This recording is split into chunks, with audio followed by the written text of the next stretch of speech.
Now the whole earth had one language and few words.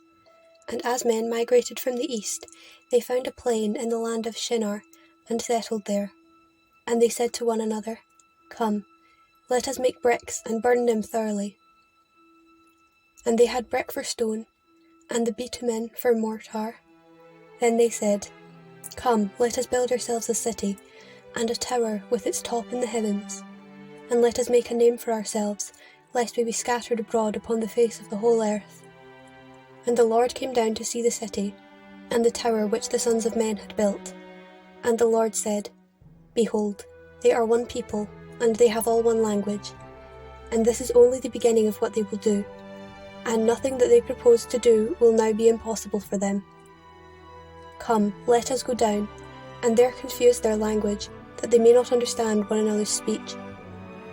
So the Lord scattered them abroad from there over the face of all the earth, and they left off building the city. Therefore its name was called Babel, because the Lord confused the language of all the earth. And from there the Lord scattered them abroad over the face of all the earth. These are the descendants of Shem. When Shem was 100 years old, he became the father of Arpachshad 2 years after the flood.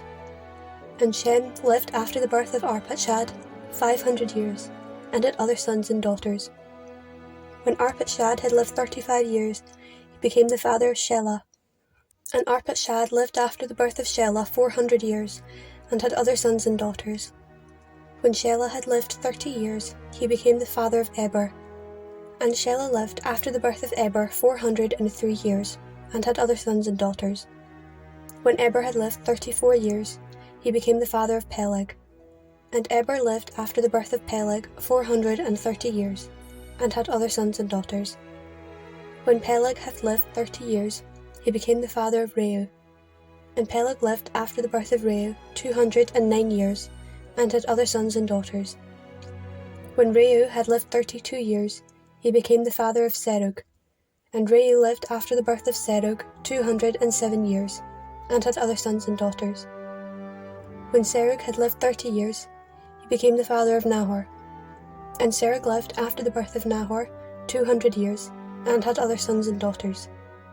When Nahor had lived 29 years, he became the father of Terah.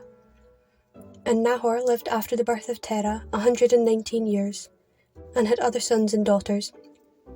When Terah had lived 70 years, he became the father of Abram, Nahor, and Haran. Now these are the descendants of Terah. Terah was the father of Abram, Nahor, and Haran. Haran was the father of Lot. Haran died before his father Terah in the land of his birth, in Ur of the Chaldeans. And Abram and Nahor took wives. The name of Abram's wife was Sarai, and the name of Nahor's wife, Milcah, the daughter of Haran, the father of Milcah and Iscah. Now Sarai was barren, and she had no child. Terah took Abram his son, and Lot the son of Haran his grandson, and Sarai his daughter-in-law, his son Abram's wife, and they went forth together from Ur of the Chaldeans to go into the land of Canaan. But when they came to Haran, they settled there. The days of Terah were 205 years, and Terah died in Haran.